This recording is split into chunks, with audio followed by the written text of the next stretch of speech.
Good morning, good afternoon and good evening to everyone on the call today. I hope Tuesday is treating you well, and first of all I'd like to certainly pay our respects to our current and former servicemen from the Armed Forces. You know, Anzac Day is an incredibly important day. I think I had this discussion with a client the other day saying out of any day on the calendar around the world, I think it really is one that brings all Australians together. So hopefully you got to pay your respects in your wherever you may be, or even just at home. Just waiting on a few more people to filter in right now. So while this is coming through, just thought I'd come and do a bit of housekeeping. We will be running a Q&A session at the end.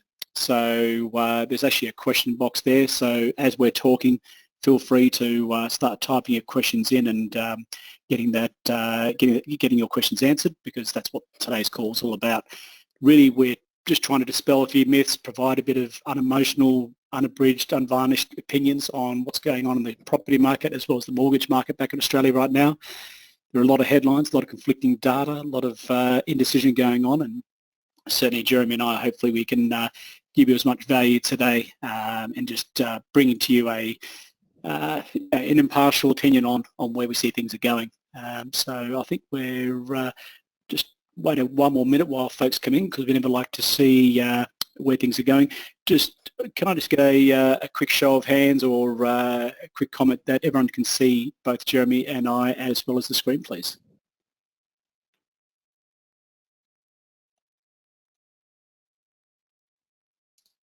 Fantastic. Okay, all coming in now. Great. Thanks, Ryan. Thanks, Ryan. There we go. Well, sorry, screen's going everywhere here, guys. Fantastic. Well, I think everyone's time's precious, so let's get that show on the road. So without further ado, today let's talk about managing an Australian mortgage and property portfolio in 2023. No presentation would be replete from a regulated financial services firm without a couple of disclaimers. Essentially what all this verbiage means is anything you hear and see here today should be treated as educational and informational purposes only. If you do need to get personal advice, please reach out to your tax accountant, financial planner, mortgage broker. If you haven't got one, we're here and would love to talk to you. A couple more disclaimers here. I myself am based in the Dubai office. We are dual regulated by both the DFSA, the Dubai Financial Services Authority, as well as the Australian Securities Investment Commission back in Australia. Jeremy is also regulated by the Australian Securities Investment Commission back in Australia. So I should say that Jeremy's currently given up his public holiday to talk to you good folks tonight. So thank you very much for that, Jeremy. Atlas Wealth, you know, who are we? What do we do? Essentially, we're a group that our sole goal is to be the ultimate provider of first-class wealth financial advice to Australian expats around the world, whether it's managing your tax returns, financial planning, mortgages, you name it, all the gamut that goes with being an expat and managing your affairs. And you know, from our point of view, both Jeremy and I are current and former expats, so not only are we preaching to converted, but we're also living that experience as well too. So from our point of view, you know, we really do speak expat when it comes to how we work and operate with our clients. Going through the list now in terms of, you know, who we are. To us, the biggest thing about these sort of details is really about the services we provide. Those services really come back to a lot of things. You know, for us, we've been around for over 10 years. You know, 2011 we were founded, and in that time, we're not like a lot of providers out there that do this on the side or do it piecemeal. This is all we do day in, day out. Jeremy and I, you know, if you look at our calendars, you know, we'll have a contact with someone in Saudi first thing in the morning, then London, then New York, then LA, then Hong Kong. All we do day in, day out is talk to expats. So when it comes to the information that we're going to provide, we really are talking as subject matter experts, because that's all we do for a living. We are regulated, like I said before, by ASIC and the ATO, as well as the DFSA, and we have the privilege and pleasure of working with clients in over 45 countries. We sort of stopped counting it half the time because people are always moving around, but now we just say over 45 because that number has changed quite a fair bit. All of our specialists are degree qualified, so that's an important part, especially when you're operating in regions like Asia and the Middle East, where there's a lot of people running around who have a lot of opinions, had a lot of ideas, a lot of things you should do, but in actual fact they haven't got those qualifications to back up their statements. So everyone you hear from Atlas when we do have these conversations does have all the required legislative degrees and attestations, plus extra ones as well too. Service that we provide to expats, there's a number of services there: tax financial advice, financial planning, mortgages, tax returns, pre-departure reviews, repatriation reviews. Essentially from the time that you leave Australia, your life overseas, coming back to Australia, we're able to help you on every step of the way. So we're very proud of that end-to-end solution that we always provide to clients.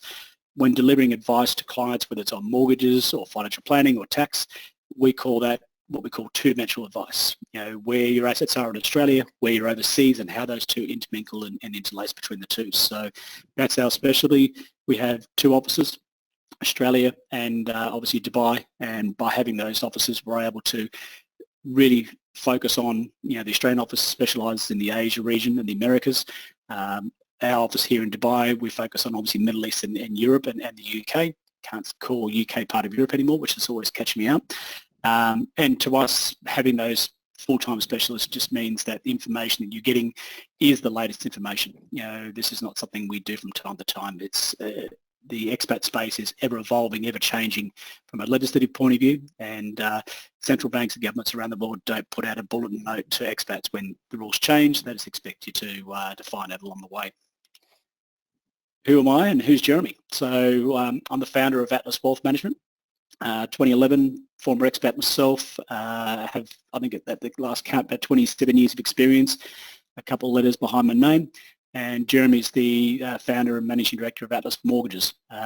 He himself, expat as well, many degrees and many qualifications, so all that means is we've done our fair time sitting in exam rooms and being tested on a daily basis. So just on the agenda today, and certainly we're happy towards the end to really go on this free flow basis, but just for the time being, we're just going to run through some of the key points we think it's important that expats know when it comes to managing their assets back in Australia. First of all, is now the right time to buy? That's a very, very common question we're getting from a lot of expats. What's happening with Australian interest rates? What is the outlook for the Australian property market? Mortgage and refinance options. There's a lot of incorrect information there and myths. I think I look forward to hearing Jeremy run through those today and dispel a few of those. And then last of all, what strategies can we employ to tax optimise our Australian property holdings? So let's jump straight into it. Is now the time to buy? And that's probably a question that gets monopolised both with Jeremy and myself and the other guys in the office and girls. And the answer is it depends, is the honest answer. Everyone's situation is different. Some people are buying their forever homes. Some people are buying because they've got cash and they're not sure what to do with it. Other people, have a very well structured asset management plan, and it forms part of their diversification that they're trying to seek and achieve. So when it comes to is it time to buy, it really depends what your goal is, what you're trying to achieve out of that. We've seen a lot of press lately saying how March, the numbers are going up and the end is over. The first thing that came to my mind was that great saying, one swallow doesn't make a summer. And what that means is 1 month of positive gains doesn't mean we're out of the woods just yet. And Jeremy and I will run through what's going on there. Certainly there's going to be a dichotomy of markets going on between Sydney, Melbourne, Brisbane, and then also the suburbs inside of those, capitals, not to mention regional areas. If you look at the performance of Byron Bay, for example, down 25%, but that is not a symptom of what's happening in Sydney either. So Sydney hasn't fallen 25%. So you can't really sort of just cast a net over the whole market and say it's done X. On average, you'll see the numbers that come out from the Australian Bureau of Stats as well as core data and the like, and they talk about an averaged return of what's happened across the market. But it really comes back to you yourself as the investor and what you're trying to achieve. I guarantee your result, if you own a property in Brisbane, will be very different to who you own, someone else who owned a property in Melbourne or Sydney. And then it comes down to bricks and mortar, whether it's a standalone house versus obviously a apartment or duplex, those sort of scenarios. So we always have these very, broken up markets. Then everyone always has a different story to tell, and that's what we're trying to talk about today. essentially there's a big tug of war that's occurring in the Australian property market right now, and certainly in my experience, and I'm sure Jeremy would agree, never seen anything like this before. And the reason why there's so much confusion out there is because there's competing interests. On one side, you've got interest rates flying up, causing people to go through what we call mortgage stress, so they're having difficulties when it comes to repayments. And the other side, we've got builders going bust, no new supply coming in, and that's shortening up the market. And Jeremy's going to run through in his slides talking about inventory levels and those sort of things. So what it really comes down to is inventory is very small right now because there's no new properties hitting the market. Whether that stays the same, whether people are forced to sell, the banks have gone through a lot of change in the last, sort of 5 or 6 years post the Royal Commission when it comes to how they treat and manage defaults. So it's not wham, bam, thank you, ma'am, like it was in the past. That goes through one department to the next. So that whole process has been slowed down. But what we'll do is we'll run through some numbers today and just give you a bit of a 40,000-foot view of what's actually happening in that mortgage market, what's happening on inventories, and just help you make some informed decisions. One of the things I personally look at, from my point of view is the ABS is full of amazing data. The chart pack that comes out every month is fantastic. But you sort of also need to look around and read the tea leaves of what's going on in the market. One of the things we've all seen on the front pages is how many companies are going bust in Australia right now. Primarily construction companies and building companies, developers, but there are a lot of others in the background. And what we've seen is almost a recovery, in not a good way, of insolvencies of businesses back to levels that were pre-COVID. Now, obviously, pre-COVID, the economy was fine and things were ticking along. So this is not an alarm bell, but it's something to keep an eye on. If we do see those numbers continue to escalate, then we've got a problem, because obviously with businesses going bust, then we have that unemployment that in certain ways central banks are trying to create, and then we may see people forced to sell their properties, and that may change the inventory levels. When we look at these numbers, we're back up to 700 back in February. It was 200 down during the middle of COVID, so it has jumped up a long way. The big question is what's going to happen in the next bit? And certainly from my point of view, and what I'm telling clients is it's still too early to call. I think we'll have a far cleaner and more transparent picture of what's going on Q3, Q4 of this year. But in saying that, you might want to buy on the dip. So that's what I was saying before about it really comes down to what suits you. If you're taking a 10-year view, then sort of being 6 months too early is not necessarily a bad thing, as long as you're buying the right property and obviously are aware of what's occurring around. When we do look at defaults, and that's the big thing that I look at myself, to me that is the sort of the storm clouds on the horizon that's coming through. This chart here I thought was quite an interesting insight, because if you remember back to the GFC days, we had CDOs, collateralized debt obligations, RMBSs, which are these securitized mortgage-backed securities, are more of a, I guess, an impartial view of what's going on in the mortgage market, because the banks will always tweak and change and try and keep numbers off the books when it comes to defaults. But when it comes to these sort of securities, they are declared based on timeframes. So you don't find out what bank's behind it or person, you just know what's going on. And what this chart shows here is a comparison between the dotted line, which is what we call the non-banks. Those are the sort of second-tier lenders. And then we have the banks, so the solid lines. And as you can see, we're starting to see a tip up in mortgage defaults. Now, as Jeremy will tell, non-bank lenders tend to lend to more risky clients, people who don't have as much financial security as someone who will go to a bank. So this sometimes can be the canary in the cave. And to me, just gives you a bit of an insight into what's happening out there in the sort of peripheral level of the mortgage world. The numbers aren't dramatic on bank defaults yet, but that's because we're not sure what's going on there. So just keep an eye on these sort of numbers, because to us, those sort of things are, to be forewarned is forearmed. If you are sitting on the fence, it may pay to sit off and take action, or it may, cause you to sort of sit back and wait a bit of time. So not to say there's aren't opportunities all the time, but what it comes down to is just if you know what's coming down the track, you can make better and more informed decisions. Rightio, so I'm going to hand you over to Jeremy, and he's going to run through, obviously, first of all, interest rates and what's going on and where to next. Over to you, Jeremy. Thanks, Brett. Thanks, everyone, for joining today and for your time. So a couple of things we'll go through, as Brett mentioned. We'll talk through what's happening with the RBA and interest rates in general, a little bit around some property trends, and then finally, as expats, sort of what are your options, particularly around refinance if you've got an existing loan or if you're looking to buy a property this year, and we can talk through that a little bit. So next page, thanks, Brett.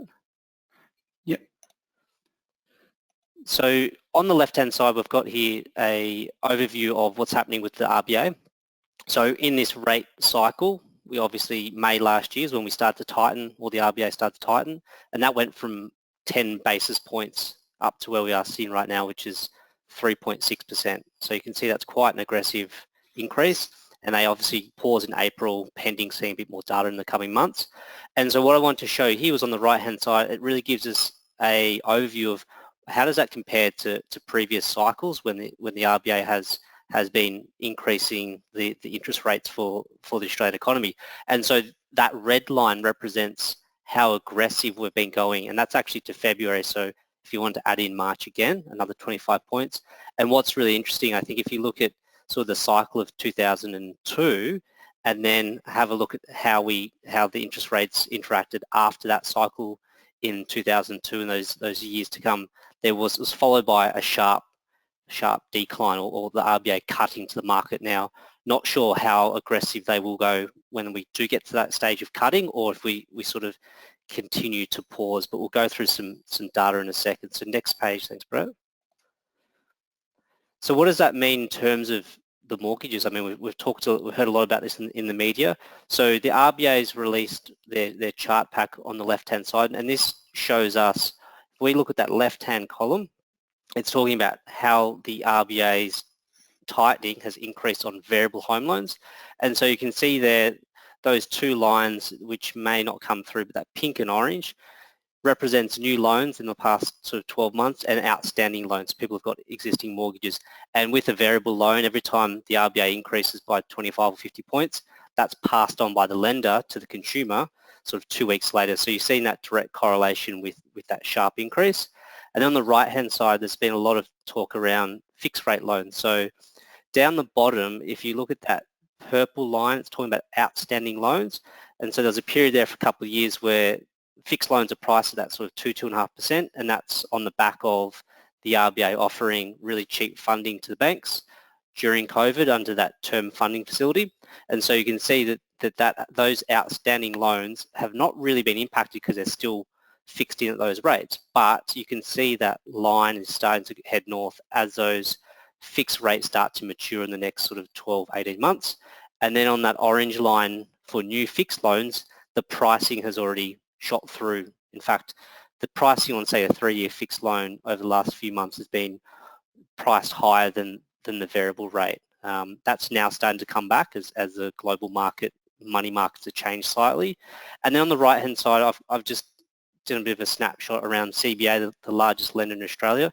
And this is a schedule of how are their fixed loans going to roll out every 6 months. So you can see there, it gives a good indication that for the June 6-month period and December this year, there's going to be quite a lot of those cheap 2.5% fixed loans rolling off. So for those borrowers, are either going to go into those variable rates on that far left column, or they can take up a new fixed rate at probably 5 or 6%. So there's going to be a lot of pricing work or pricing on those mortgages to really work through the market this year. Next slide, thanks, Brett. So this is really interesting. This is the ASX giving us a bit of a future indication of where the market thinks the terminal cash rate may peak. Now, I know markets are always correct until they're not correct. Just a couple of months ago, they had the terminal cash rate or peaking at 4.2%. But what just recently this is showing us is the market's now anticipating that our cash rate is sitting at 3.6% today.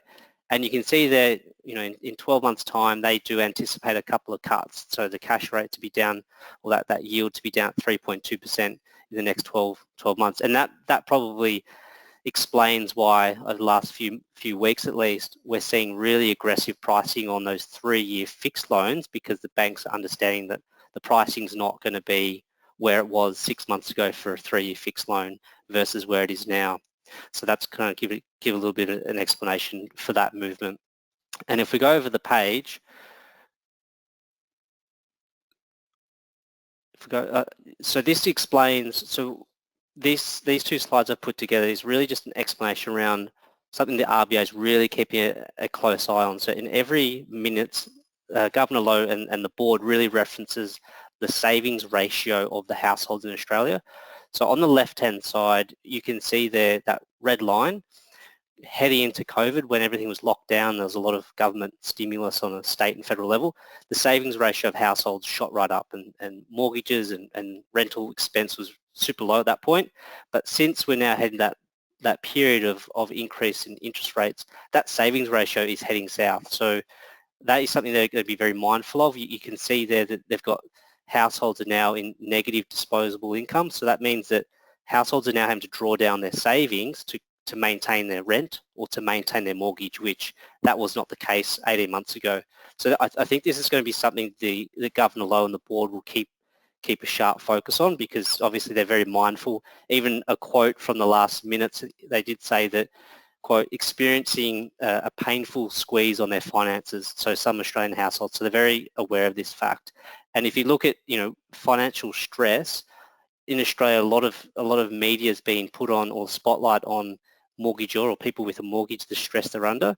So this is a snapshot from the RBA, the Financial Stability Report that was just released last month.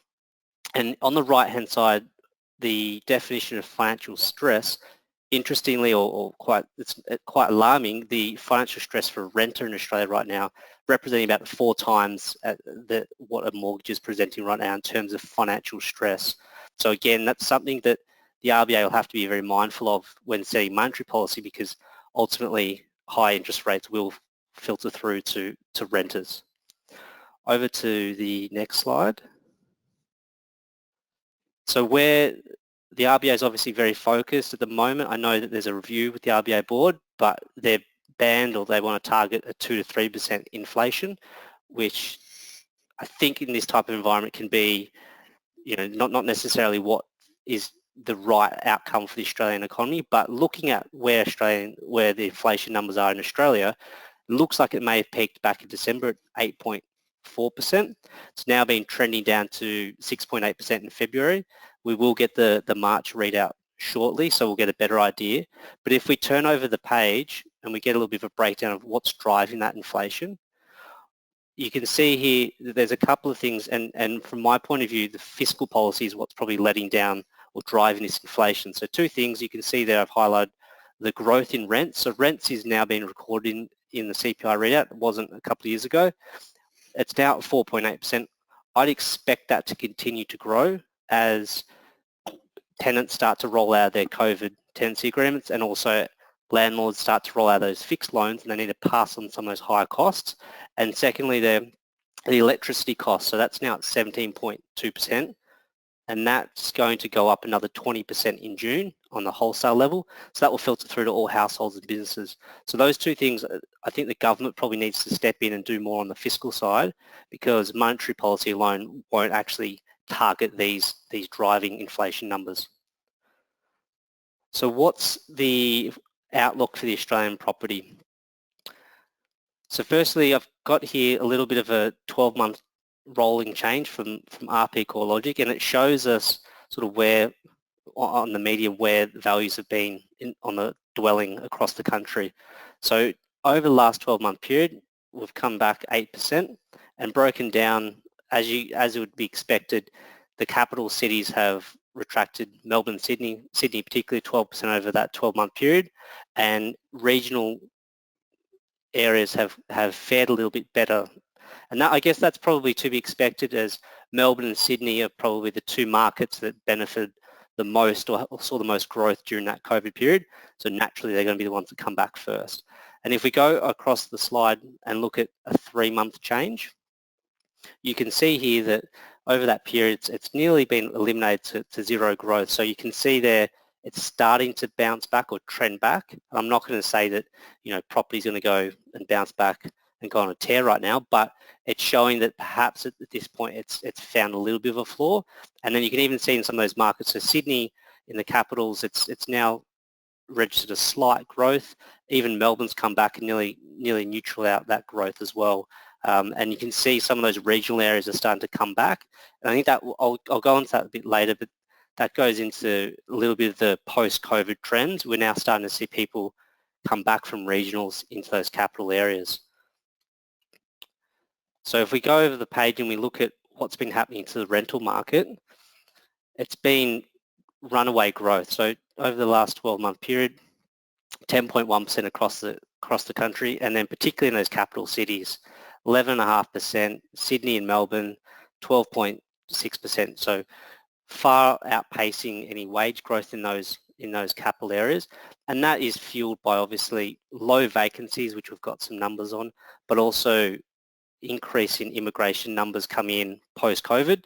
So we're now in a situation where, as Brett was saying, less dwellings are being built, more people are coming to the country, so there's this incredible pressure on existing rentals. And then obviously on top of that, you've got increase in borrowing costs, so that's going to get passed on to the tenants as well. And so if we go over the page and we look at where we sit in terms of the vacancy rates across the country, so we're sitting at 1.1%, which is sort of record lows if you look over that last sort of 20 years plus, showing that there's really low stock available. And even some big markets like Perth is sitting at 0.5%, Brisbane 0.9%, so incredibly low at this point, which is actually causing incredible housing stress across the country. And so with this in mind, what are some of the property trends that I've got noted, excuse me, just on the next page. So going on the back of March, we've seen that small rise in the value, but I think a lot of that is still driven by a lack of listings. So obviously a listing is a forward indicator. If someone's putting their property up for sale, it means there's more stock available and then there's more sellers, and obviously more buyers can go in there and negotiate. So that's off 20% compared to last year, which also filters into sales. So sales in terms of the number of units being sold are off 20% as well. So strong correlation with listings. So maybe we're in a bit of a tug of war, as Brett was saying earlier, where people are going, do I list my property? Do I sell it? Do I need to sell it? Interest rates still low, so it's not costing them a lot to hold on to that property. And maybe over the next 12 months, they'll need to have their hands sort of forced to decide what they want to do. I anticipate a really strong spring. I think there'll be a lot of stock on the market in that period, so we'll have a really good idea around how stock's selling through. Interestingly, regional properties are taking longer to sell, so the median days on the market's now out to 50 days. So again, that speaks to that push to regional areas during COVID. I think that's come back a bit, and people are coming back into the capital markets, and that's reflected on that data. And what I'm saying here is good stock will still sell.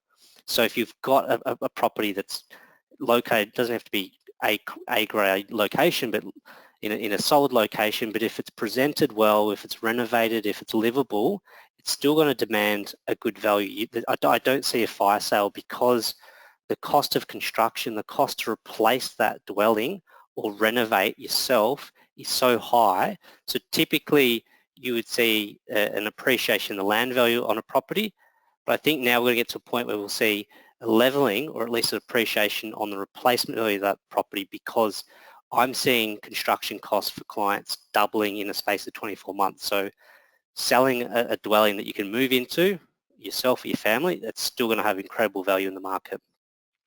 And so now we move on to what are some of the options for yourself as an expat in terms of a new mortgage or refinancing.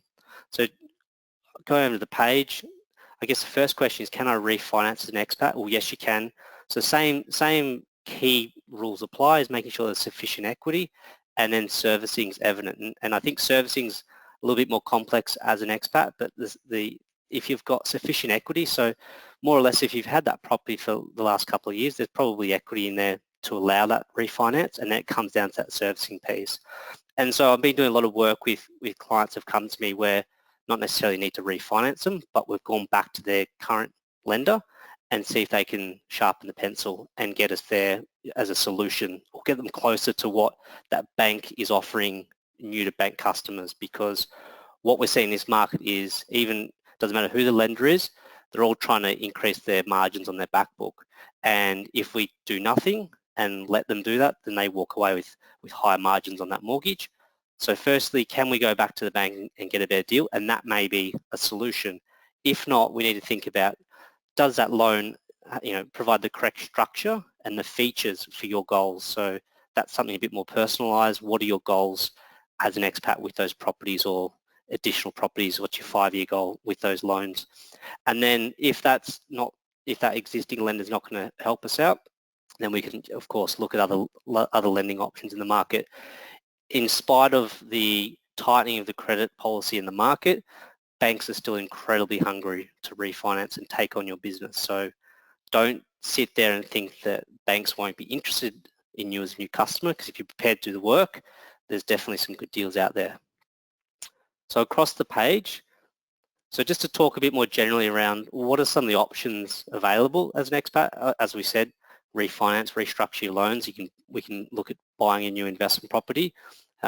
What I want to talk about, which is really in high demand at the moment, is construction loans, or looking to do some sort of renovation. It may not be a huge renovation like a duplex knockdown, but it may be $150,000, some cosmetic to really sort of put a new facelift and make the property look beautiful, bring it up to life, and then that increases your rental yields. So that's something that a lot of expats are exploring, particularly if you had that property for maybe 10 or 15 years and it's a little bit run down. And then finally, the goal of buying that forever home. So maybe there's a location in a home city that you love, you've always wanted to live there. Whilst you're overseas, you buy that as an investment, and maybe that's something that you and the family move into 5-10 years from now, and you spend that time as an expat paying down that mortgage, so you've really got a head start when you come back. So finally, what are some of the opportunities and challenges as an expat? Particularly if you're living over in the Middle East, the ability to utilise your tax-free income's really, it's a great opportunity compared to Australia at this stage, where we're having, there seems to be an argument around rolling back some stage 3 tax cuts in Australia. That seems to be, so we're in a high tax environment, so make sure you utilise that whilst you're an expat. Some tools there that you can use in terms of an offset facility, I think is a great tool in this type of environment, where you can hedge against rising interest rates. If you've got some cash there, put that to better use than having an overseas savings account. It is going to, as I was saying earlier, it's going to turn into a bit more of a buying market, particularly coming to spring. So you take advantage of that, create passive income for retirement in Australia, with having a property portfolio, depreciating AUD, and that's sort of in line with maybe using an offset account. So if the currency that you're earning and living in is strengthened against AUD in the last couple of years, putting those funds, realising some of those FX gains into your offset account, hedging that against your mortgage, and really take advantage of that, and then increasing yield, so that 10% plus increase in rental yields in the last 12 months. So what are some of the challenges? Well, APRA is always there, and the overall lending environment. And I think what I mean by that is, just because you used the lender 5 years ago doesn't mean that same lender will help us with what we need to achieve today. So that means just potentially looking at other options, exploring a bit more of a lending panel to see who can support us getting our goals. In terms of deposit required, so if you're looking to buy that first property, depending on the bank, it's anywhere between a 12 and 30% deposit that you'd be required to put down. Lending is a little bit more restricted as an expat, so banks are typically focused on more employees, PAYG.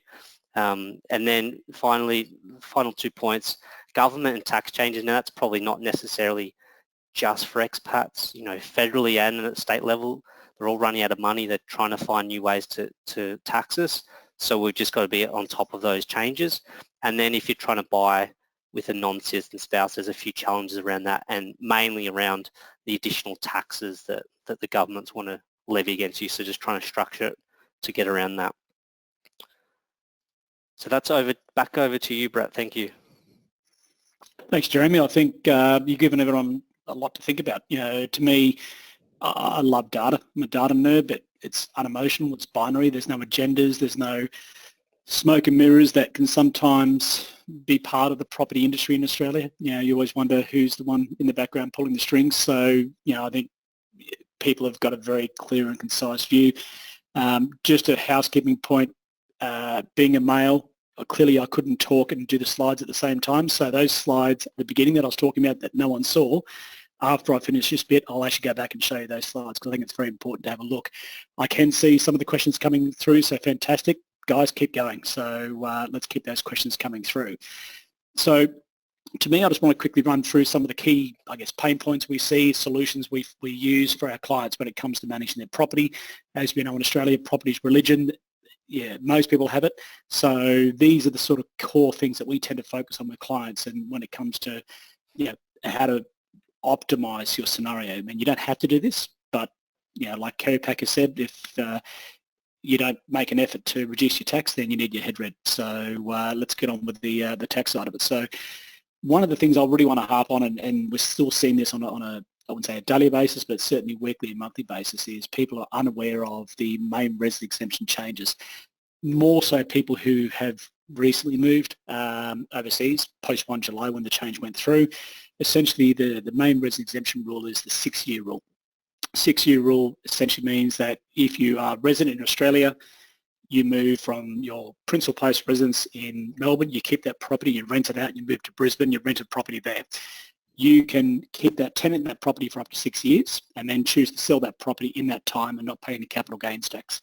Up until 1 July 2020, expats were also able to take advantage of that.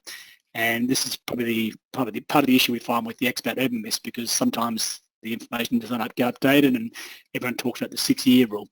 Unfortunately, one of the great things Scott Morrison did with us, amongst other things for expats, was remove that rule. And what that means is not only if you do choose to sell that property while you're overseas, do you not get access to that 6-year rule, but in probably the most punitive thing I've seen in working with expats for 20 odd years, you will pay capital gains tax all the way back to the date of purchase. So it's sometimes we get the phone call after someone signed the contract and they just happen to be Googling something and find out the news after the fact. So just be, like I always say, be forewarned is forearmed. Sell the kids, sell the dog, but don't sell your principal place of residence when you move overseas, because it can be quite an expensive exercise for a lot of folks. There is no repricing. The exception is a number of life events. Those life events pertain to death, sickness and divorce. So, and those have to occur in a defined period of time after departure. If it's any later than that, then unfortunately those life event exceptions aren't able to be used by expats. So just be careful, folks, if you are considering, sort of as Jeremy said, the inventories are low, and we know clients are considering selling property because they think the worst is to come. Just be careful. As I said, it can be quite an expensive exercise, especially with the amount of equity everyone has received over the last 5 or 10 years. There's some serious capital gains there, and we don't want you paying any unnecessary amounts to the ATO. Okay, on to the next one. To us, this is a strategy we use for a lot of things, and the catch-up concessional contribution ability, the best way to explain that, when you work in Australia, your employer will pay your super guarantee into your super account. If you earn $100,000, they'll pay $10,000 of your salary into super, and then $90,000 is what they calculate your marginal tax rate to then charge you your marginal tax. When you move overseas, the vast majority of expats don't get super contributions into their super account by their employer. So what it means is you have a unused allowance. Normally at the moment it's $27,500 per annum. In the past, 2 years ago and before that was $25,000 per annum. With the catch-up concessional contribution scheme that we can now use, if you do crystallise a gain, you can then you move some of the proceeds from that gain across into superannuation by way of a concessional contribution, so pre-tax. So like with your income, if your gain is $200,000, you can go back up to 5 years, which from at the moment is about 130,000 Australian dollars, and move that across into super. By doing that, what it means is your assessable gain goes from, excuse me, $200,000 down to $70,000. Now, you're asking, why would I do that? Why would I put it into super when, super's like the mafia, once in, never out, can't touch the money until I'm 100 years old? The answer is the money gets put into super as a concessional contribution, gets taxed at 15%, not to be confused with non-concessionals, which is untaxed. As a concessional contribution going in at 15%, you are then able to claim a tax deduction that then in turn reduces your capital gains on the other side. So now 130,000 of that gain is now suddenly taxed at 15%. It also means you're not paying up to 37% tax on that capital gain. So if your end goal is to obviously manage your assets and optimize it, that's one of the most effective strategies we've been employing for clients for the last couple of years since it's been around, actually the last 4 years. It's been a real godsend. It's nice when we get victories from Canberra, and that's a big one because you're saving tens of thousands of dollars by taking up that strategy. So that's a big one. If you do happen to sell your main residence exemption, main residence by accident, and you have a capital gain, don't just suck it up. There are options you can explore and improve on that situation there. When we talk about positive cash flow on properties, it's funny how people think, oh, this is a fantastic thing. The property's paying for itself, plus it's giving me an income as a passive form of income. As an expat, it's not necessarily the best thing. And the reason we say that is as a resident for tax purposes in Australia, you get the tax-free threshold up to $19,000. As an expat, you get no tax-free threshold. So you will pay 32.5% tax on the first dollar. When a lot of folks do move overseas, what they'll often do is they'll default to the Aussie sensibilities, and the first thing they do is, oh, I'm in the Middle East, I've got all this excess cash, I'm just going to pay off my loan. Sometimes that's the worst thing you can do. And the reason being is, A, you're losing your biggest tax deduction, which is your interest cost. So that interest cost suddenly goes away, and then now you haven't got as many deductions to offset your income, and then now you're paying 32.5% tax on that first dollar of positive income earned. The other thing too, people will often dump all their money into the offset account. Offset accounts are brilliant, in terms of a guaranteed return with no capital, security issues, fantastic. But what can happen is the same reason. If you put as much in your offset account as your mortgage, then essentially you have no loan, which gives you the warm and fuzzies and feels great. But then what happens is you start paying tax, and people start saying, oh, I've suddenly got these big tax bills from these properties and never had those before. The reason being is because you just lost the biggest tax deduction everywhere. Australians are famous for the lengths they go to get tax deductions, and we don't want to see people lose the best one ever. It's like Jeremy talks about with our clients, when we talk about tax deductible versus non-tax deductible debt. You want to pay down your principal place of residence because that's non-deductible, but as an investment property, you want to keep that deductions there as far as an interest cost is concerned. So there's debt recycling and other strategies you can use there, but don't default to your, no debt philosophy as an expat, because sometimes that can be the worst thing ever. And unless you want to like cutting checks to the ATO for no reason, then please go ahead. So if your property is running at a positive cash flow, what you can do is take that cash flow and then direct it into super as a concessional contribution. So same idea behind what I said before in terms of putting it in pre-tax dollars. Just the difference is you're only doing 1 year's worth of contributions up to $27,500. And the reason I ask is, why am I doing that? Well, simple. If you don't, let's say you were at $27,500 in positive cash flow from your property, you would pay 32.5% tax. If you put that money into super, you would pay 15% tax. So suddenly your tax rate's halved and you're contributing to super at the same time. So just be mindful of that. It's a one that we see a lot of folks don't employ. As I said, if you like paying excess tax, then go ahead. But otherwise, definitely look at that. The caveat is you need to do two things. Ensure that the contributions into your super account are considered as a concessional contribution. That's imperative. Not a non-concessional, that's after-tax money contribution. And second of all, you have to do what's called an S290 form, which is a tax deduction form that you lodge with the super fund. They give it to you, and then they pass it on to the accountant. If you don't do that, then there is no tax deduction, and you're paying double tax. Essentially, you're paying tax on the income for the rental property and for super, and we see a lot of folks doing that as well because they just miss that last step. That's the most important step. Okay, guys, so let me just quickly duck back Apologies for the quick things. I'm going to quickly show you those charts I was referring to before. So there you go. We talked about the swallow, we talked about birds, we talked about tug of war. This is the corporate insolvencies that we really need to be aware of, and this is the one we're watching closely. So as you can see there, we're getting close to where it was pre-COVID. Alarm bells are not there yet. Certainly if in the construction game, 100% I would have concerns regarding job security, but generally speaking, most businesses are okay, but it's something we need to watch. And as Jeremy said, spring's going to be a real key time of year for the property market, because enough water's gone under the bridge that we'll have the data, the quantum of information to be able to determine, is this finished, or are we just the beginning, or is it starting to find its support level? So, biggest thing that James, Jeremy and myself always talk about is capital. Capital is the biggest thing that either drives or kills a market. So certainly coming back to banks' ability to provide funding is a big part of that, and it's going to be interesting to see what APRA does over the next 6 months with regards to assessment rates, whether they're going to dial it down, dial it up. That's one of their little tools they love to play with. The next chart I wanted to show you was this one here.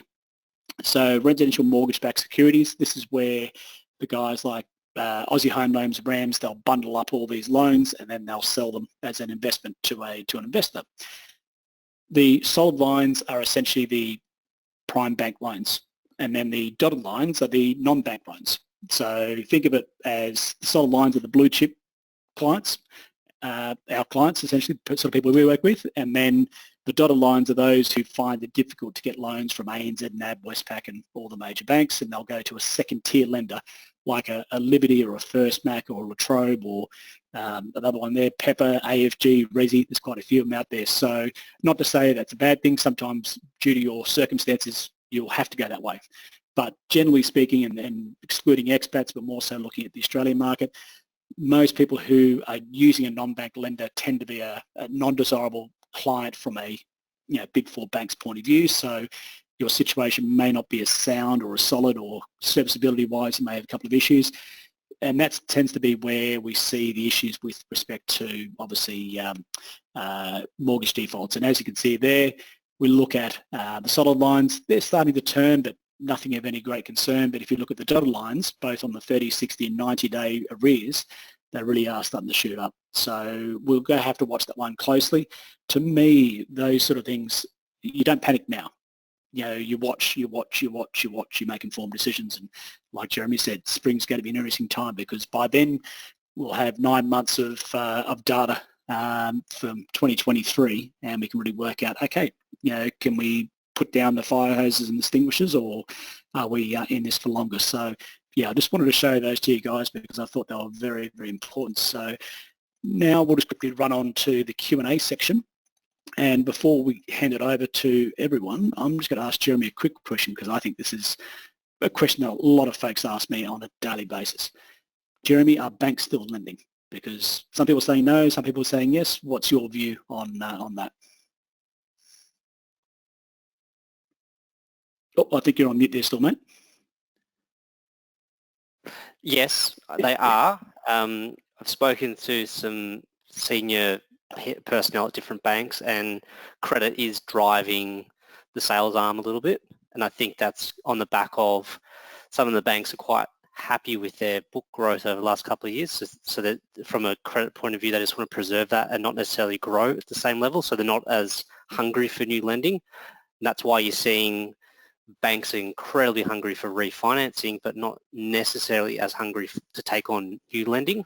So yes, that they definitely are, but it Okay. depends on the bank as well. Some have been a little bit more difficult. So it's sort of, okay, well, if they're being too difficult, we're not going to work with them. We put them in the naughty quarter.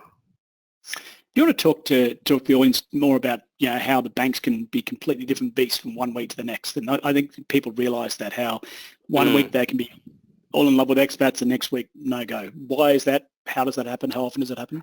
Well, even with the big banks on there, so I've got access to the big lenders. They've all got this sort of online, a digital pricing tool that I can log in and have access to. And some banks will actually, depending on the time of the month, will be more aggressive on the discount they're offering to new customers or even existing customers versus, so it could be I could log in today, apply for a discount. It could be rubbish, go back in 2 weeks' time, and then all of a sudden they've become a lot more aggressive. So the discounting has increased. So that's probably some internal algorithm that's driving that. Maybe it's they get to the end of the month and they need to hit their sales targets for new loans. But also from a credit point of view, banks, their credit team are speaking to APRA as well. And depending on how those conversations are going, perhaps they're saying, look, your book's growing too quickly, you need to dial things down. So unofficially they won't change their policy, but they will actually make it incredibly hard to get the loan approved. Whereas they may have a meeting and say, actually, we're well behind budget in terms of loans, so then they become incredibly aggressive. Okay, no, fantastic, and I'm happy to spell that myth because, yeah, it is out there. So, mate, I'm going to start firing you questions. Grab a glass of water because you're going to need a few. There's a couple of good questions here. So, first question is from Malik. Thanks very much for the webinar. Can you please shed some light for first home buyers as expats? You know, what's your experience in that scenario? So with first home buyers, there's federal and then there's state programs. So it depends on what state you're looking to buy into. Generally speaking, if you want to take advantage of those first home buyer programs, you know, discounted stamp duty or a low deposit, you have to be moving into the property or have the intention to live in it within 12 months. So applying for that whilst you're an expat, let's say you're in the Middle East earning foreign income, it's very difficult because the bank will say, oh, hang on, you're overseas, you know, what's going on? You'd have to, if you want to take advantage of that, you would have to show the bank that you're actually physically moving back to Australia to get that loan approved. Okay, fantastic. Question from Rupsa. When bank is giving money approving a loan, should I take it or wait until interest rate has gone down? So I guess they're talking about getting a pre-approval but not, you know, sort of going through with an application in terms of execution, waiting for the mortgage rates to adjust. How does it work with pre-approvals? Do you get pre-approved and a set margin, or does the rate come once you actually proceed with the purchase? It's a good question. So it depends on the bank. So every bank structures their pricing differently. So this is on a variable loan. So on a variable, let's say you get a pre-approval today, it's at 5%, and rates go up between now and when it settles. The pre-approval will state that the bank is within their rights to move the rate anytime up until settlement, and even the rate can move post-settlement. So I guess waiting to draw down those funds is going to have no impact on the bank's decision to move the rates. It will really come down to their overall decision. Now let's say we're talking with a big bank and they've got a standard variable rate that's offered to the whole portfolio.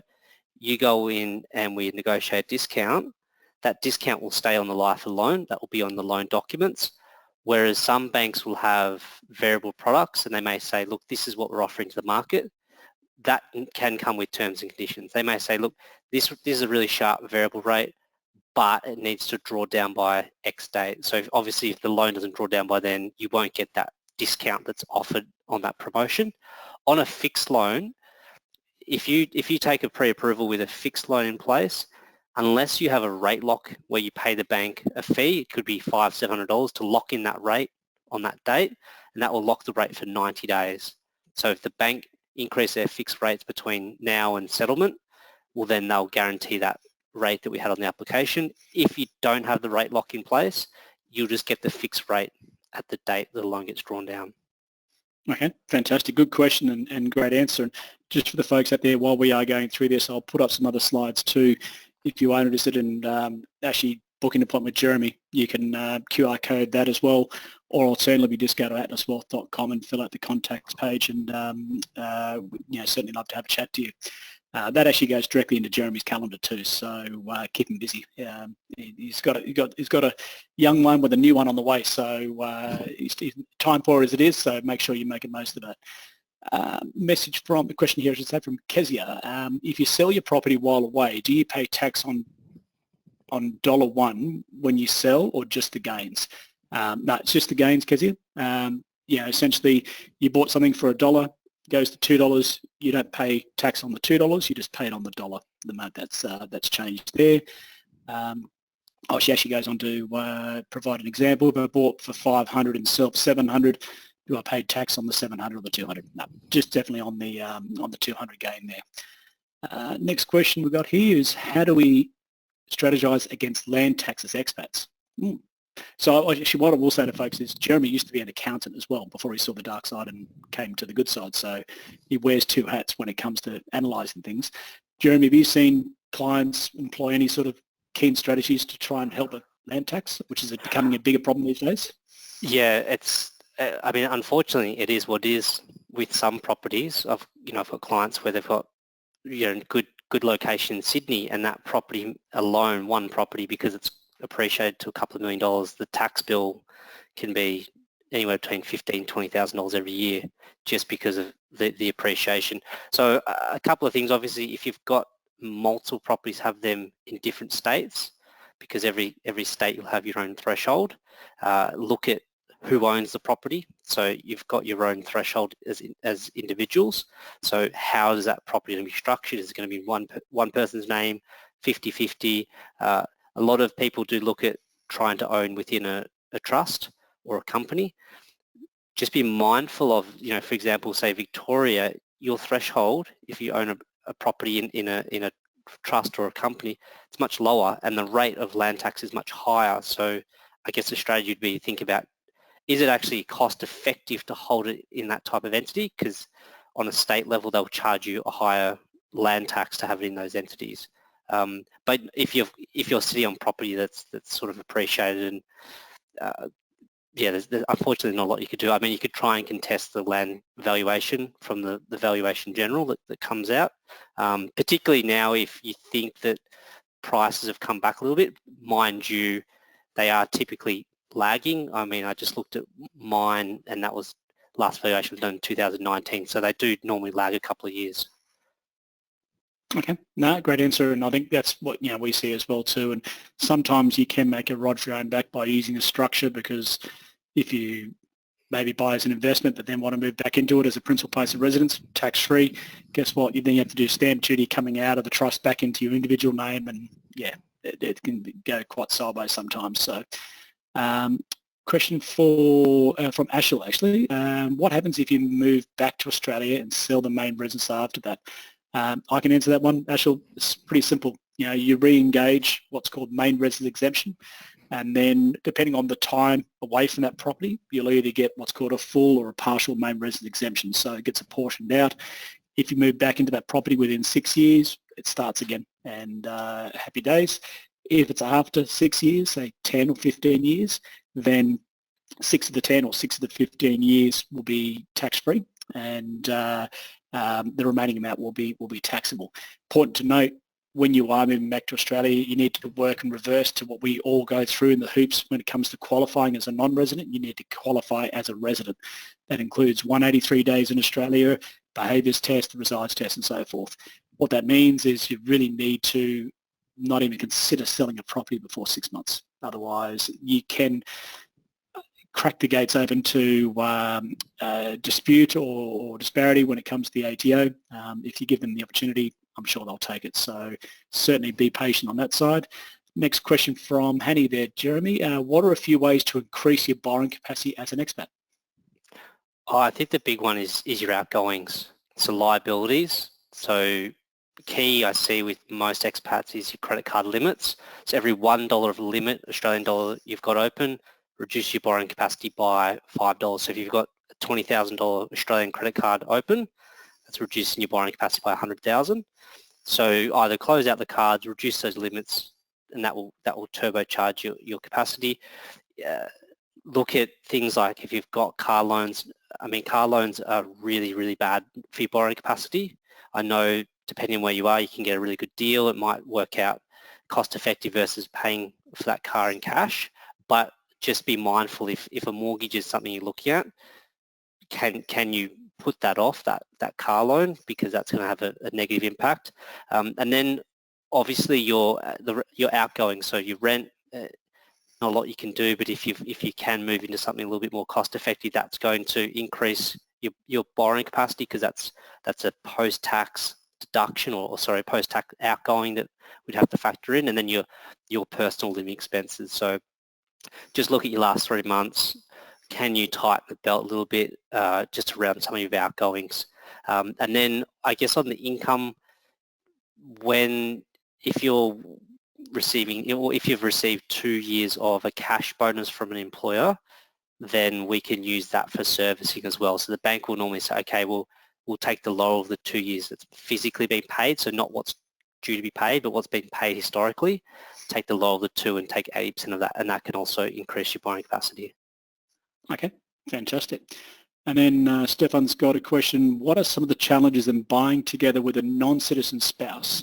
And are there restrictions on the properties available for purchase, i.e. new stock only, when one of the purchasers is a citizen? So obviously mixed nationality couple. Yeah, so I think he's been reading up about the FIRB rules. So that's exempt with a citizen, but really the question would have to be around on the state level. So if they don't have any permanent status in Australia, so, and it depends on the state definition, but let's say they're not a permanent resident or not a citizen, their portion of the ownership will be subject to foreigner surcharge loading. So let's say in New South Wales, I buy a property, I pay stamp duty about 4.5-5% at settlement. If that is a foreign person, by their definition, that's an additional 8% on top. So it's quite expensive. So ideally, to make things a little bit easier, you'd look at having the citizen only on the title. Okay, fantastic. I'll just change the slide too, folks. The next one is if you wanted to have a chat to either the Dubai office or the Australian office with respect to, obviously tax, financial advice and financial planning, all the super strategies we talked about before, that's up on the screen there now. Next question is, can we get a copy of this webinar from Neville? Certainly can. Not only will we send out a copy of the slide deck to you, but we'll also be sending out a video recording as well. So there's folks who couldn't make today. We'll be sending that out to them as well too. Next question is from Matt. Are there any advantages or pitfalls to putting current or new properties into a trust? There we go. Actually, you almost knew what the question was coming up there, Jeremy. So I think you well and truly covered it off. I mean, I think from our point of view, the only time we see a trust being beneficial is from a legacy point of view. If you wanted to build a structure that outlives you and sort of leave things to the later generation, then those structures can work well. Certainly the ability to disseminate income amongst multiple beneficiaries is another benefit. How does it work from a lending point of view, Jeremy, on a trust? Can you do that, or what does that look like? Good question. A lot of the expat lenders will only lend to natural persons. So they'll just say, if you're not a human borrower, we won't do the deal. There's a few options, but obviously by going down that pathway, we're very, very limited in the lenders we could look at. And same, you'd have to, you'd be applying a personal guarantee, basically servicing guarantee against that entity that's borrowing.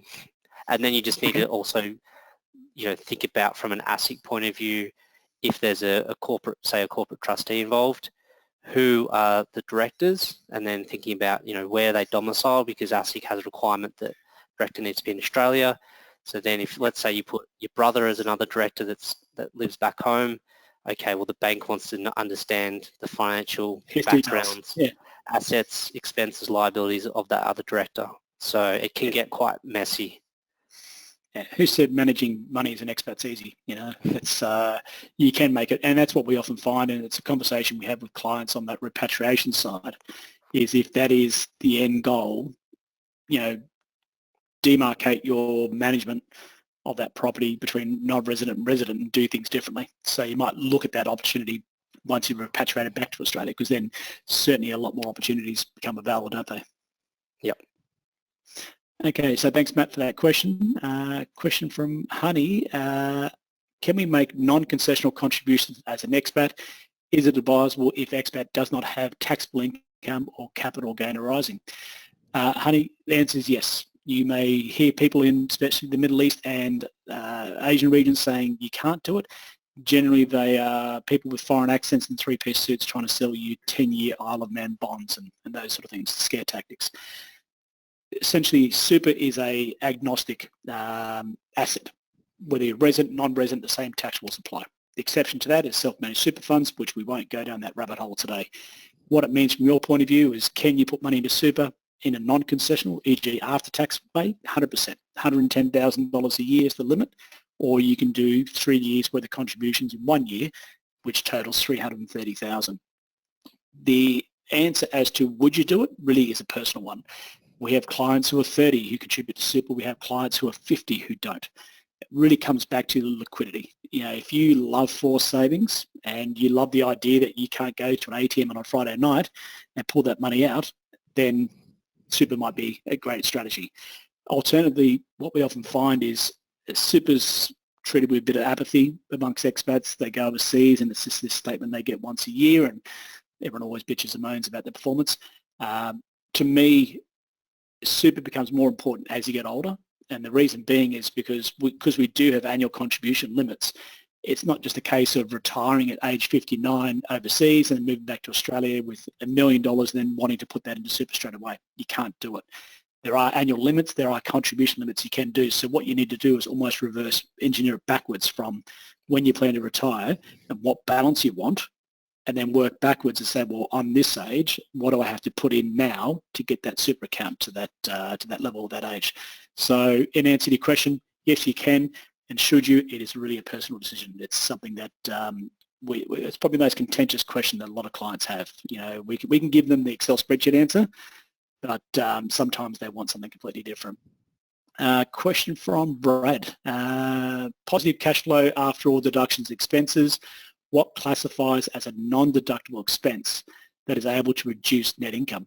What, Jeremy? Have a crack at that one. Put your accountant hat back on. And a non-deductible expense?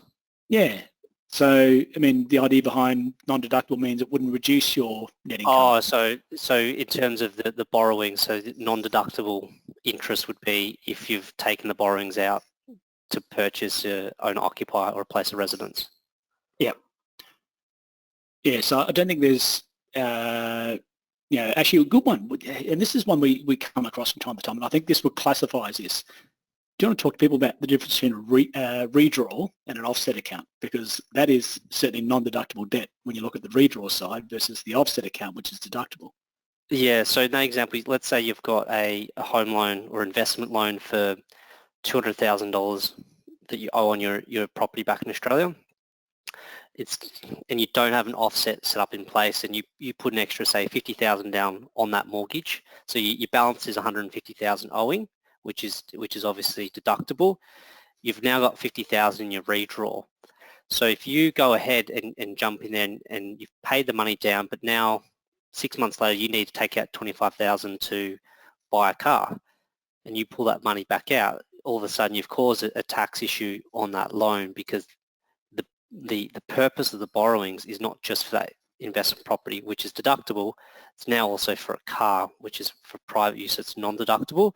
So that can cause an issue. So I guess the way you don't run into that issue is you'd split your loans up front. So you've got the $150,000 owing, you go back to your bank and you say, I need to split that to have a $25,000 loan, so I know that that's for the car.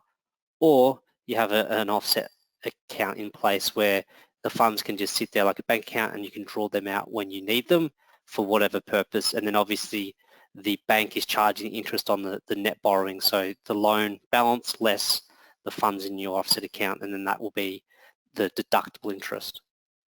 Yeah, so I guess the answer is if you want to tweak, in terms of back and forth, use an offset account, don't use a redraw account, because offset you'll get the full benefit of tax deductibility, whereas redraw you won't get the same situation. Yep. Okay, let's jump on the next one, and I'll just move on to the next slide. This one here is Ben Turner, Jeremy's colleague, and myself. He runs Atlas Tax. It's our tax division. We know there's a lot of folks out there who are way behind their tax returns. Don't worry, you're in a safe space. We don't judge. 15 years is the record I had last week. So there's a lot of people who have some pretty long grass in their backyard, so to speak. So if you do want to have a chat to Ben about tax returns and all that sort of accounting side, then certainly feel free to book him in on his Calendly link there. Question from Nadia. So she says, I have a property worth $1 million, a $300,000 loan, and $150,000 in the offset. After this, I have a share portfolio. If I'm not paying tax, what is the point of getting the tax deduction by reducing the offset, as I'm likely to ever work in Australia? So she's got interest costs of about $150,000 because she's got $300,000 loan, but $150,000 in that. is in the offset account. So I guess it really comes back to how much rental income she's earning, or if any. Some people don't rent their properties out, so. Yes, and the type of property. So if there's any other deductions, depreciation that's coming through, some non-tax cash deductions as well. Actually, depreciation is a good one. We see a lot of folks who forget to apply for a depreciation certificate, and that's always a low-hanging fruit as far as we're concerned in terms of trying to get that down. But to try and answer Nadia's question, if she's not paying tax, so obviously the property is either neutral or negatively geared. What is the point of getting the tax deductions by reducing the offset? You'd only reduce the offset if you're going into positive cash flow. That's how I read it anyway. So yep. Hopefully that answers that, Nadia. I mean, with the share portfolio, that will depend also too on whether the income that's coming through is franked or not. If there's a franking credit attached to those dividends, then obviously that income's not taxable. But if the income on those that portfolio, and this is assuming it's an Australian domiciled portfolio too, then there's no dividend, no franking credits, then obviously in that case there'll be no franking credits and she'll be paying tax on that. So that's where the offset account may come into it as well too. We've seen some clients do that before. Next question from Andrew, and he says, thanks guys for a very interesting discussion. Any thoughts from you on risks of flow-on bank collapses and having money lost in banks offsets? And separately, any risks with the government's move to CBDC? So in terms of the funds, so the limit at the moment is the 250,000 guarantee per bank. So that's something you could just be mindful of if that's a concern, spreading that across different financial providers. I always come back to the question, if a bank folds, they're the one holding your liability. So I guess what we saw with some financial providers during the GFC was that debt was bought by another bank. And I think the risk there is, what do they do with your loan and the interest rate? I think we saw back then, I think Macquarie bought some smaller books, and then they obviously increase the interest rate on the back book. So that becomes an issue if you can't refinance out. Then you've got that risk there that you're stuck with a lender and your loans there. You can't move. Yep. I think also too on the certainly the bank collapses, to me, two separate isolated instances. I mean, SVB, Silicon Valley Bank, virtually a bunch of guys and girls who didn't have tenure in the industry and didn't know how to manage a rate book through a rising rate environment. Any banking veteran would know how to offset and manage that. Silicon Valley Bank, it's been around for 5 minutes and never been through this experience before. So in their systems, there wasn't baked in that risk protocols in order to manage that. So to me, Silicon Valley Bank is not endemic of all the other banks and the problems they've had. Just as an interesting point, one of the directors of Silicon Valley Bank was also a director of Lehman Brothers. So I'm not sure whether that's a precursor to what, but maybe he wants to change his careers into another industry. With respect to Credit Suisse, they've been on the slow burn and on the way down for many, many years. They've had some really, really big problems the last couple of years. One was actually an Australian problem. There's a business called Green Seals, started by an Aussie expat out of London. It was invoice factoring. And essentially a company would go to them and say, well, this company owes me X amount of money. They would lend them money based on that invoice that's owed, obviously at a margin, and they would borrow that money off Credit Suisse. Fast forward a couple of years, it did exceptionally well, but then it turns out some of those invoices were either inflated or non-existent. So Credit Suisse got left holding the bag to about $3.5 billion just in that one there alone. They also have another one for about $5.5 billion. So they've had a pretty bad run of luck of late. So do I think that's going to affect the Australian banks? Not in the slightest. To me, the GFC was the stress test for the banks. The fact that all the Australian banks came through, and we saw what happened with banks being nationalised and going bust overseas, shows that A, the Australian standards are good. B, they brought in IAS 32, an International Accounting Standard 32, which essentially lifted all the bank's requirements for Tier 1, Tier 2 and Tier 3 capital. So that was all done post-GFC. So I think if the GFC hadn't have happened when it did, maybe we'd have issues now. But I think the fact that we've gone through that means that I never will say never, but I think the chance of a bank going collapse right now, especially in Australia, is pretty slim. So in terms of, as Jeremy said, the other point too about the bank guarantee, you can't have multiple accounts in your name. So it's not 250, 250, 250. You can't have 3 term deposits with the NAB. It is per person, per bank. So just manage that how you need to. Question from Girish. If I have excess cash in my mortgage account, can I repatriate the money to my overseas account? Is there any restriction in taking money out of the country? Jeremy? The answer is no, isn't it? No restriction. You just have to declare that whichever FX provider you're using, you just have to declare the purpose to them.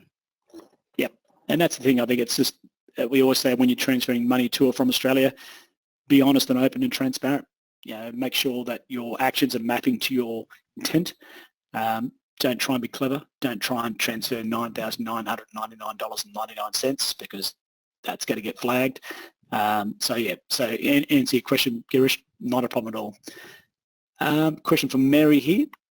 Mary says, could you please mention the name of the super deduction form that's needed? It is a notice of intent to claim or vary deduction. Yeah, so essentially it's called an S for Sierra 290.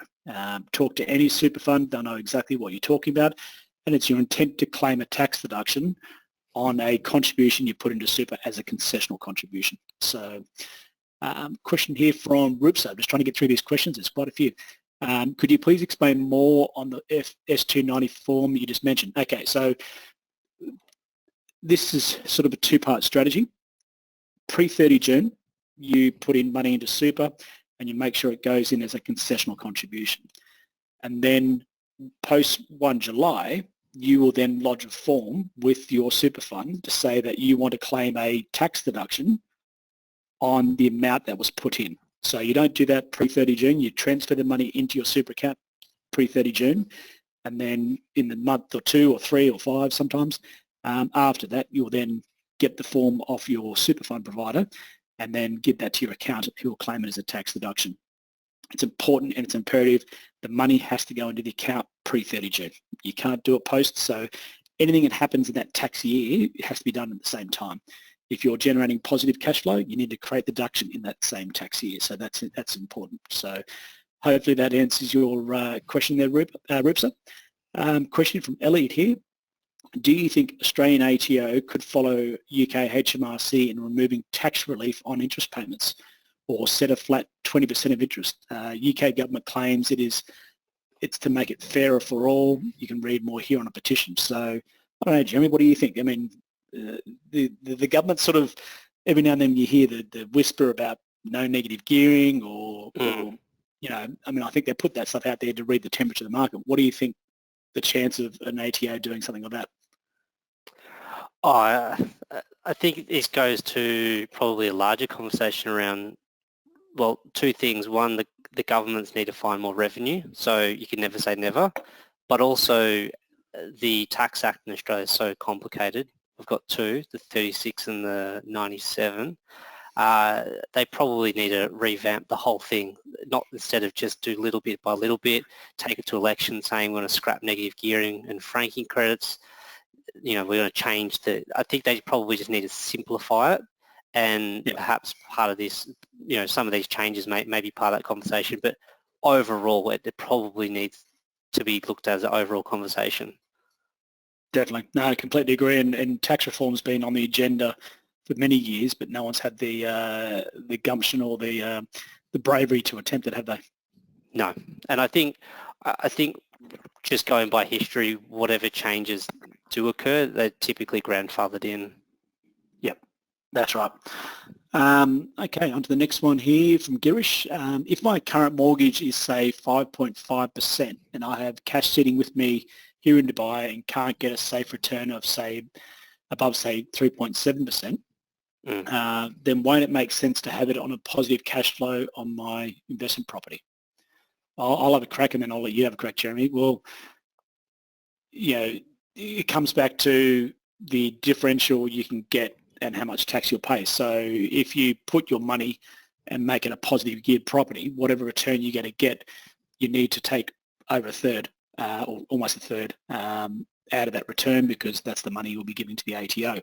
So what it means is you could essentially get a return on your money in Dubai or somewhere else that is a third less of what you'll get on the property and still get the same result. Would you agree, Jeremy? Correct, yep. And I think that goes to, in that situation, having a look at setting up an offset account and utilising those funds to offset some of that interest expense against the Australian property. And when you look at positively geared or positive cash flow property, maybe that's slightly different to the way it looks from a tax point of view. So I would say have a look at your last tax return. Hopefully that's quite up to date to see what was the net taxable profit, because that's going to be different to what you're taking in your back pocket every month. And then seeing if it's worthwhile to actually put money in the offset account, which will reduce some of that interest expense, though mind you rates have gone up, so that may offset it, no pun intended, those differences. And then see if you put more funds in the offset, is that still going to be, from a tax point of view, not going to create a tax issue on the Australian side? Definitely. Yeah, and look, it comes back to the number, isn't it? It's an Excel spreadsheet. What's the bottom number?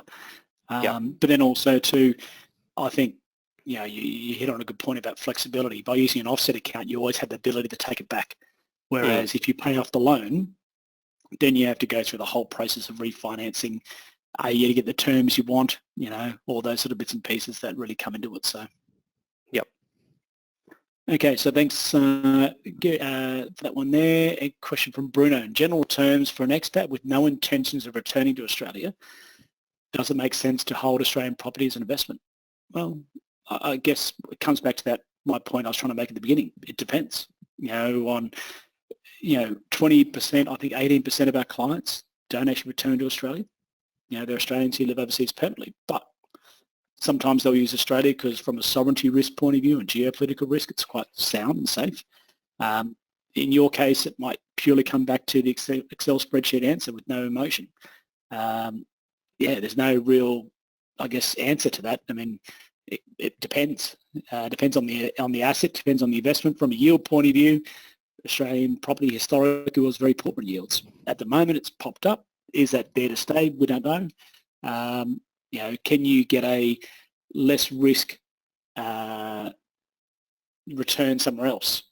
For the equivalent amount. That's what it comes down to. We always talk about currency risk as one of the biggest risks for expats. Works both ways. If you buy a property, currently the dollar's at 66 cents and it goes down to 50 cents and you need to sell that property for whatever reason, that's going to hurt.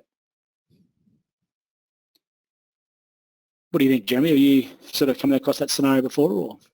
Yeah, I guess something else to consider would just be from a outside of financial. I mean, as we get older and health changes, maybe your needs change. Maybe you need to be around family, and if you've got property that's near family, it may make sense to have that there too. I know your intention might not be to repatriate back to Australia, but if things change with age, then that may change your needs as well, to having that option.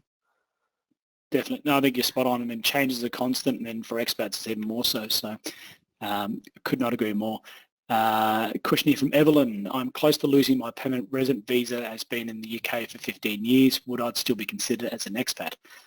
That is a question for neither Jerry nor myself. That's an immigration question. I'm not sure. I know with PR, after 5 years, you need to get the stamp, and then you can get another bit of time frame and you can reapply for extensions. But unfortunately, Evelyn, I could not give you an answer, to tell you the truth. Jeremy, off the top of your head, you probably not your space either.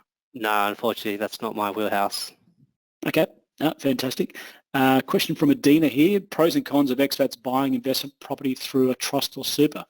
Look, I think we've pretty much covered that. On the super side, property and super has really gone off the boil. In the last couple of years, very few banks do actually provide lending on property and super, and for good reason too. If you think about it, if you have a properly diversified super fund, you're across multiple assets and currencies and markets and so forth.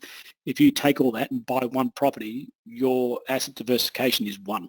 It is one property in one suburb, one asset type, and usually the bulk of people who are doing this sort of stuff is people who probably shouldn't be providing financial service in the first place. There are those with large super funds where certainly buying property inside super does make sense, especially if you're a doctor or you want to buy your practice building and those sort of things, those make sense. But from an expat's point of view, you've got central management control issues. You've got banks who, the only rates that I've seen that banks provide for SMSF lending are incredibly high and makes the investment not very feasible. So certainly the biggest thing that I would say is probably not, and that's certainly covered off on the trust side there as well too. Question here from Chad. How is the ATO likely to treat expats who come back to Australia over the COVID period to live in the primary residence and work for an Australian employer for over a year, but have since taken employment up overseas for a new employer? Is it likely that in such a circumstance that the 6-year period will have been reset? Yeah, essentially, Brad, yeah. If you've moved back into Australia and you're then in that property for a period greater than 6 months, you can reset that main resident exemption. As to how the ATO would certainly treat your residency versus non-residency, that's the question. A, how long you've been overseas. In the lead up to COVID, were you there for overseas for longer than 2 years? Definitely a question for Mr. Murphy. If you want to have a chat to him, he's the residency guru, and by all means, book in with him. Question here from Ryan. Any way to avoid paying extra surcharges if spouse is non-Australian when purchasing property? Jeremy, what's your thoughts on that one? So yeah, Ryan, it'll come down to who's on the title. That's going to be the key. So can it just be in the citizen's name only, and then you'd avoid altogether that surcharge? Or if it's important that both are on the title, perhaps could you have the ownership split to be, say, 99.1, 98.2%? So then the ownership of the non-citizen, the surcharge applicable is going to be much lower.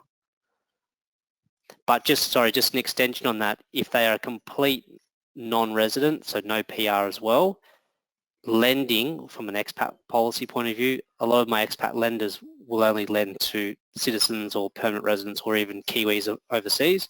So if we don't fit into that bucket, even trying to lend to them is going to incur high interest rates versus some of the prime lenders that will just lend against an expat. So short answer, just try and keep it simple in the citizen's name.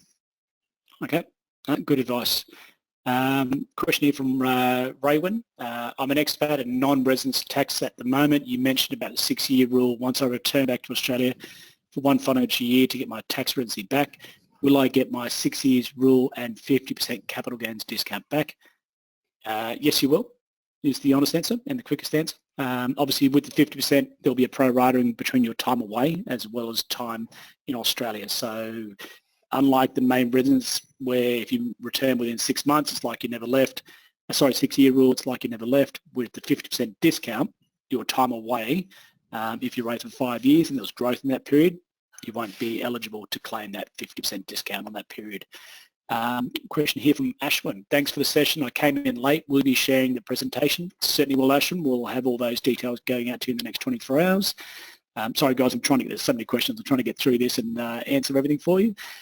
Question from Michael. Is it feasible today or in 6 or 12 months for a non-resident expat with foreign income to secure funding for an investment construction loan? Good question. Jeremy. So non-resident for tax purposes, I'm assuming. Correct. That question. That's right. Yep. That's doable. Yeah. So from a lending point of view, the banks are not concerned about your tax status. So just think about, do you have a citizenship or permanent residency? That's what the banks will look at to make sure you qualify. But yes, you can certainly take out a construction loan. That's not a problem. So on that, depending on how, let's say you engage a builder, that would mean the bank would control the funds. So it's called construction loans. They do an as-if complete valuation. And let's say the construction's with a fixed bill contract, say $500,000, the bank will control those payments directly to the builder as part of that construction loan. The other option, if the borrower wants to control the funds, that would be what you call a cash out, which is a little bit harder and depends on how detailed or how significant the build is. Like if it's a full knockdown, you won't have such a greater value to lend against on that end value if you're trying to do a cash out, because it's typically on the land value only. Whereas if you're doing that construction, we can get that uplift in value to lend against to get a higher sort of equity position. Okay, fantastic. Next question from Mark. What are some generic suggestions to avoid the positive cash flow complications you mentioned? Interest-only loans are at a higher rate now. Does it tend to work out as a price worth paying? or would you just advise to invest elsewhere, e.g. stocks, ETFs, or is this really case specific rather than a general rule?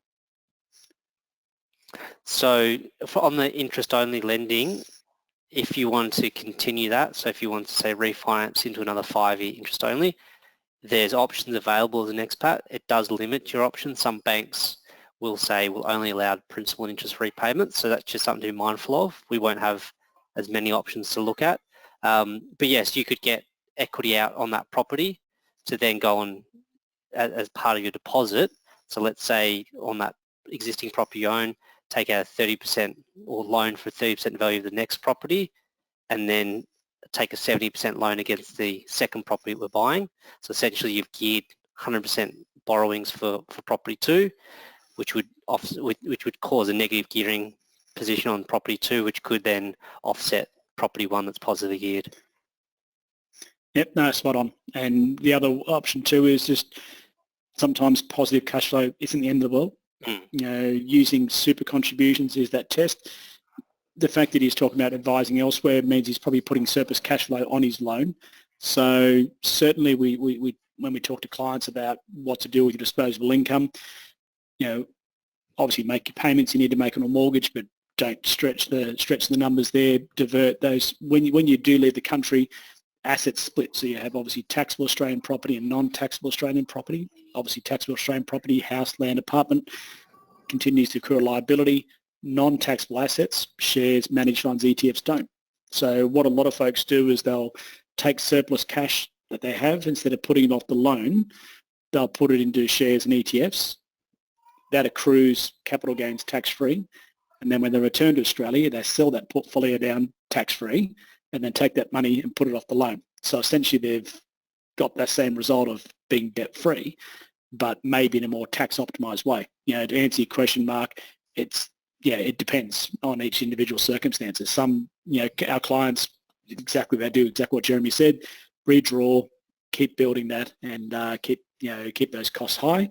Other times people don't want another property. In that case, putting it elsewhere into non-taxable assets can quite often work. Question here from Josh: should we get a property valuation of main residence if planning to be overseas for more than 6 years? I don't know, Jeremy, what do you think? I mean, to me, it really doesn't serve a purpose if you are going to come back into the property, because essentially it's a period that's prorated over the life of the asset, not your time overseas. What are your thoughts? I mean, it's probably not the worst thing to do to get a valuation when you leave the country as a tax resident, and then get another one when you come back, just in case. Yep. Because I agree. Demarcate it out. Get done on the spot, cost you $200. You could even potentially get organised through your bank, and they'll cover the cost, versus trying to get it done in retrospect, which can be a bit painful. Yeah, going back 10 years, it's funny how there's a correlation between the time frame and the invoice that you get to ask to generate that. So I totally agree. You know, to me, for not a very high cost, it's nice to demarcate your residency versus non-residency. It's no different to when you leave Australia with shares, deemed disposal. You know, there's that cost basis date. It's a bit easier to market with shares than property. So certainly recommend getting a valuation. Question from Amanda: are purchase of commercial properties viewed much differently to residential properties whilst you're an expat? Do you need a larger deposit? Yeah, good question. So a lot of the residential lenders won't lend, or that lend to commercial won't recognise the foreign income. So what that means is we're a bit restricted in terms of a term loan on the commercial. There's options available, but not as many options as if you're in Australia. And number 2 is, for the banks that will not accept foreign income from a loan servicing on the term loan, you could look at things like a lease doc, which I think it's a quite difficult product, particularly in this environment, where the bank will essentially lend against the life of the lease on that commercial property. So to that question, you'd need a higher deposit, typically 30 to 40%, to cover off that interest coverage ratio. Yep, perfect. Michael's question: is that $1 to $5 credit card ratio specific to expats only, or to all residents? All borrowers. Yep. So same if you're in Australia. Easy one. Fantastic. Question from Nick. If you bought a property main residence prior to becoming a non-resident, moved overseas for 7 years, then moved back into the property as a main residence for another few years, how would CGT be calculated? I.e., would you have to pay capital gains on all 10 years, 7 years away, 3 years living back, or just the 3 years you were a resident for, or none, given you sell the property when you're a primary resident? So do you want to have a crack at that one? Oh, that's probably a tax question. I'll put that back to you. Yeah, no, I'll do that. I'm just trying to lean on your former accounting skills. Look, essentially it's prorated. So if you've moved overseas for 7 years and then you move back into the property and sell it, the 6-year rule is a 6-year rule. So 6/7 will be tax-free and 1/7 will be tax-free. So it's quite a simple one there. So question from Ty, is there a high deposit required for an expat that wants to get a loan approved, and what are the percentages? So good question. I mean, it depends on the bank. They've all got different deposit requirements. So you can go a minimum sort of 12% deposit, but to open up your lending options, ideally you'd want to have a 20% or even up to a 30% deposit. So yes, you can get in on a 12%, but we're going to be a bit restricted on what banks we can use. 30%, you're going to have a lot more lenders to work with. Okay, fantastic. Thanks, Ty. Question from Raywin. Second question is about my super. Is there any disadvantage or concern if I want to access my super after retiring overseas and non-residence tax? As I said before, super's agnostic, residency, non-residency, same rules apply, preservation rules apply, allocated pension rules still apply. The big question's going to be is that two-dimensional point I made at the beginning depends on your jurisdiction. If you are in the United States, they'll treat that as income. If you're in France, they'll treat that as income. If you're in the UK, they'll treat that as income. So even on the Australian side, tax-free, depends on where you're drawing that income from. Question from Justin. What are the typical assessment rates for expats? For example, say a standard variable rate is 6%. How many percentage points above that will you be assessed as an expat? So normally, it depends on the bank, but there's no additional loading on being an expat. So the assessment rate is sort of set by APRA. So there's a floor rate of 5.5% or variable rate with, depending on the bank, plus 2.5 or 3% on top of the standard variable rate. And the question is going to be is obviously what's going to happen this year with that. Is APRA going to change that? Are they going to try and inject a bit of capital in by reducing the assessment rate? So I think that's going to be an interesting one to watch as well too. Yeah. Question from Girish here. I don't have an offset account. I recently transferred a sum to my mortgage. Can I withdraw that money that I transferred out of the country without causing any tax issues? Well, it sort of comes back to that point before about redraw, saying, isn't it? So there will be complications there on that redraw amount in terms of what you're doing with it and the tax deductibility of those funds. Yes, correct. So make sure you split the loans out. Okay, so question from Steve. Thanks so much, guys. Great amount of information. Just the tax question. If you have no Aussie income, own a property, but do not rent it out, do you need to do a tax return? Now, we're looking to rent out at the start of the new financial year, so we need to then do a tax return. Houses in both names, so we both need to do a tax return. We'll be both have to do a tax return. So, I mean, it's an interesting one because I guess there's what you should do and what everyone does. What you should do is do what we call a non-lodgement advice that can be done on a MyGov login. You just log in and say, hey, Brett here, nothing to report this year in terms of Australian taxable income, talk to you next year. That's good practice. What most expats do is just don't report because they think because they haven't earned anything, therefore there's no report required. So I know what I prefer to do, keep things sort of level and by the book. Takes you not long at all to be able to do that. Very little cost, but what it means is on your side of it, it comes back to keeping the ATL informed, means they're not guessing what's happening in the background. So question from Julianne, is obtaining a depreciation schedule only helpful for new property? I'll leave that one to you, Jeremy. Well, it depends what's in the property. If you've got, let's say you've got a new air conditioning system in there that you've just put in, it cost you $15,000, we probably want to understand what the depreciation on that is so you can claim that. So not just for new properties. Yep, no, good question. I think a lot of people these days are spending money on their properties but thinking that if I spend 15 grand on an AC, I get all that back today, but you don't. It's actually depreciated out over a period of time. So, but yeah, every amount always counts, I was saying. Ty asked the question, what's the minimum percentage for a deposit on a property as an expat obtaining a loan? I think you covered that before. Yep. That's all done. Ian said, thanks guys, keep up the great work. Thanks, Ian. Julianne said, thanks so much for the session. I found it really helpful and informative. Are there plans for a similar webcast for investing in shares on the ASX and tax implications? Julianne, you're reading our mind. I'll come to that at the end of this session. And a question from Mark. Thanks for a helpful session. Cheers, Mark. And then Catherine. My spouse is an Australian resident for tax purposes and I am not. I'm in Dubai.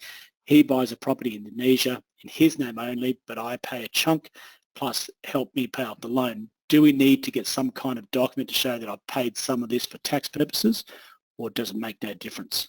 So essentially she's a non-resident for Dubai, he's a resident of Dubai, sorry, a resident of Australia. Yeah, Jeremy, what's your thoughts on that one?